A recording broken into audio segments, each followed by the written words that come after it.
Haro Ebrinyan. Season 6 starts in a long time away, like very long time away. However, I still think that it's been long enough to the point where making a my thoughts on type of video it's time. I think it's time for me to make one of these videos and talk about how I feel about this season.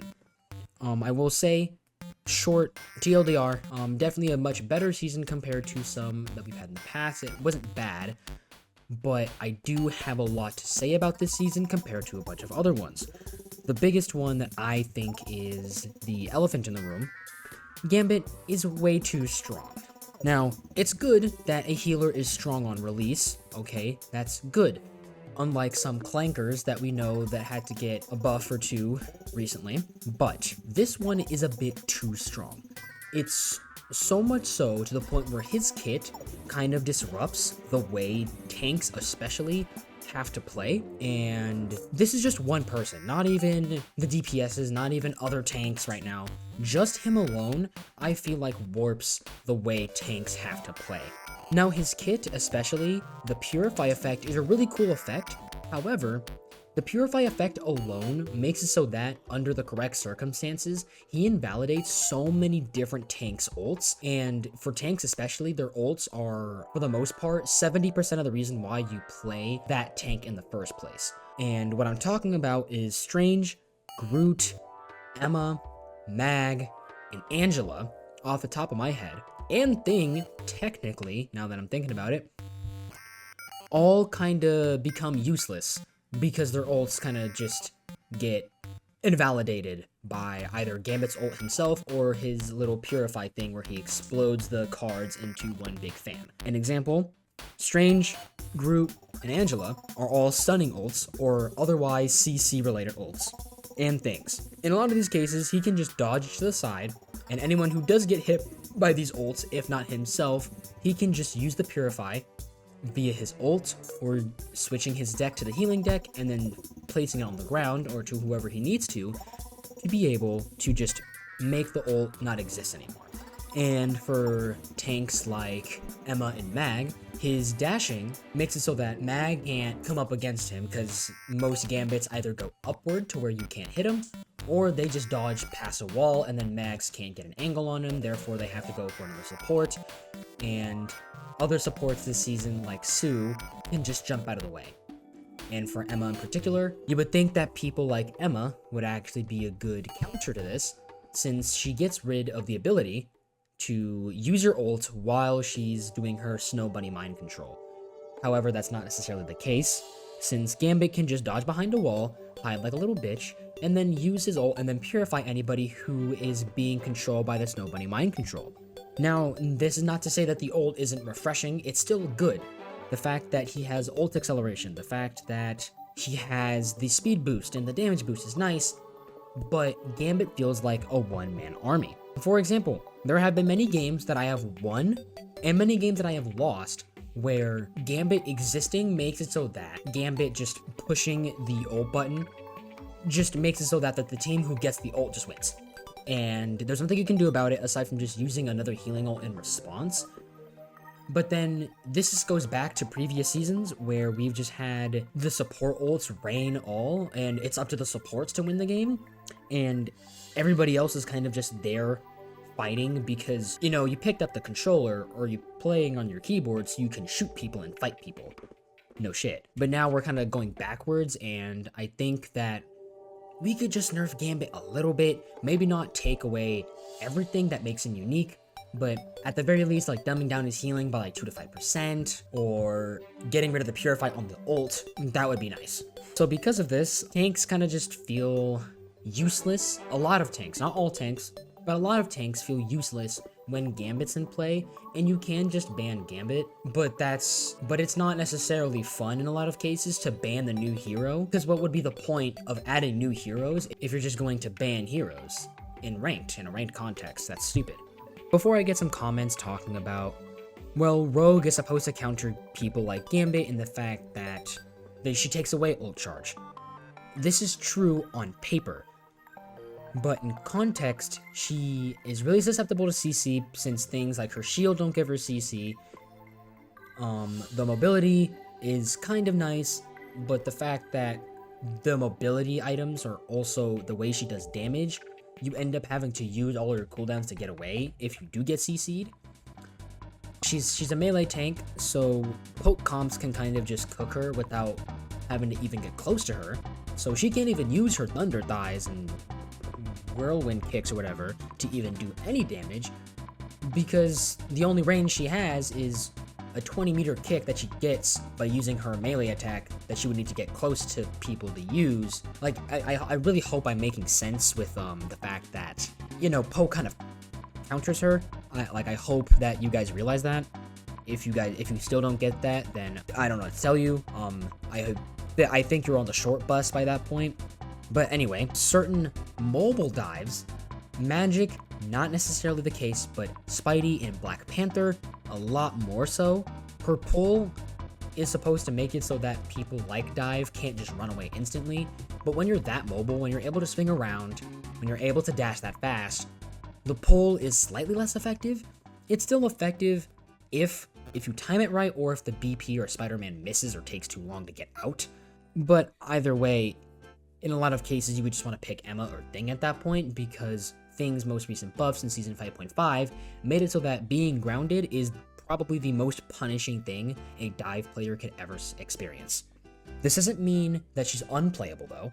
In a lot of cases, she's really fun to play, and I do think she has her place. But it's not a place where she can be picked every game. It's not a place where she can replace tanks like Strange, Mag, Emma, or Thing, and any other tanks that have come before her, but she definitely has her spot, which is fine. I do think that brawlers did need that little extra push to be able to keep the tank role fresh. The only downside to her, like I said, is that you just have to play her perfectly. You have to use her cooldowns just right, because every move you make is part of her cooldowns, which means if you use it to get away, you can't do damage for some time, and if you use it to do damage, you cannot get away. Tanks are just gonna have to really play at an elevated level. Now, speaking of balance, Season 5 and 5.5 probably had some of the biggest balance changes and the most balance changes at once that shook up the game in an actual notable way. In Season 5.0, lots of tanks like Penny, Cap, Hulk, and more got heavily buffed. Not like it matters for a lot of them, but still, they got buffed and now they're a little bit more viable. And some supports got really good buffs like Sue Storm, and Luna Snow got a later buff in Season 5.5. But this was a lot of buffs at once. This was almost too many buffs, so that since everything is stronger, but things like health don't get tweaked like that, it feels like the overall time to kill, especially for squishier people, feels like it's been a lot faster, which for tanks means that you have less time to react.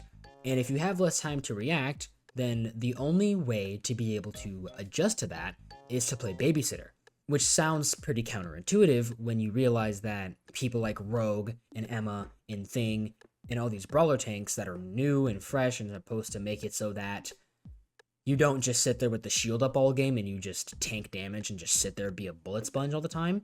Now all of a sudden you're just sitting in the back waiting for Spider-Man or BP or Magic to come up and try to terrorize your healers, only for you to say, "No, these are my healers and they give me my heals."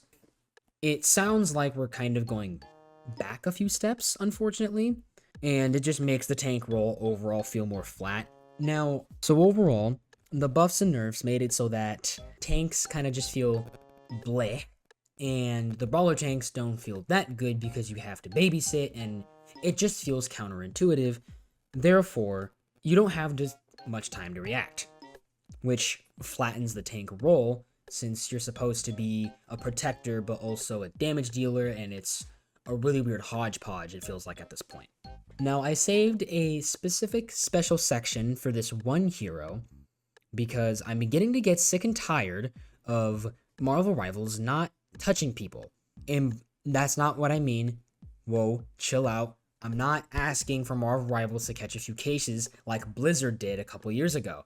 And realistically, they still probably catch cases and no one's just suing them for it. What I'm really saying is leaving people to just get a few buffs over the course of a year when other heroes need to be constantly tweaked season by season. And if you need a little extra help and need a little assistant, I'm talking about Hela. Specifically Hela. I do not like Hela, okay? The fact that she's a hit-scan character, can dig in her butt, and be able to hit squishies for a 2-tap, okay? She's able to hit squishies for roughly a 2-tap if you hit them in the head, alright? At any range, because it's hit-scan. Yo, that's... Am I the only one who thinks that's just, like, a bit much? Like... Oh, it's skillful because you need to be able to aim to hit that. Okay, but what if you do hit that? What if you do hit that? What then? Then you gotta just sit there and dig in your butt and just get headshot and headshot and headshot all over again. First you're role-playing JFK, then you're role-playing Abraham Lincoln. What I'm saying, back to my point, can we have the devs just take a step back, stop trying to add so much new content, and improve on the content that's already there?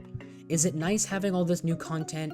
Yes, it feels very fast, and it's really nice being able to adjust myself this often. However, when one specific part of the adjusting isn't being adjusted, then it just gets annoying. You gotta adjust everybody if you're gonna wanna adjust this much. I'm just wondering how this is still allowed. Like, why?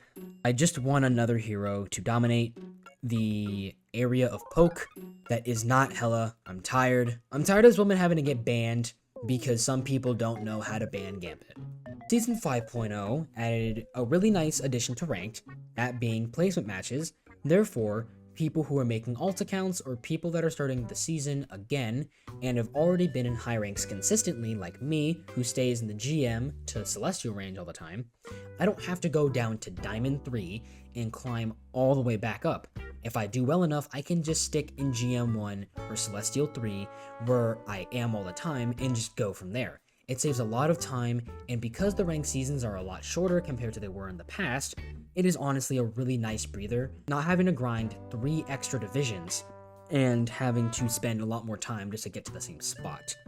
But, because of everything I've said earlier about Gambit being a bit broken, Rogue being a bit weaker, in context, on paper she sounds fine, but in context she's not, and the overall balance changes making it so that everyone's getting that weird everybody's broken so nobody's broken feel. It doesn't feel fun to play in competitive because of that, and I have been kind of avoiding ranked like the plague, and I've been playing other games like the Finals and the First Ascendant as of recent. Is it still fun on its own? Yes, it is. Every hero is still fun on its own.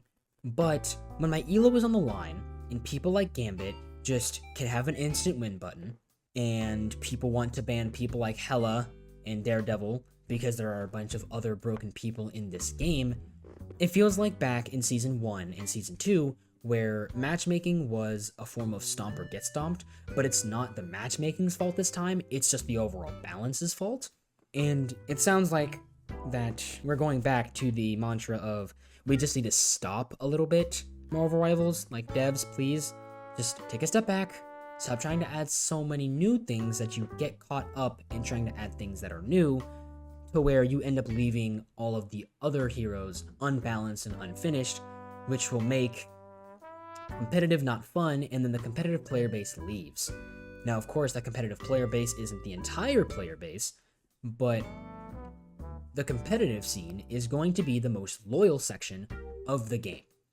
And if they leave, then casuals who will play once or twice a week, or play for 2 weeks straight and then not touch it again for 3 months, is a much more unstable player base than the competitive player base who will play consistently every day for however many hours, and so on and so forth.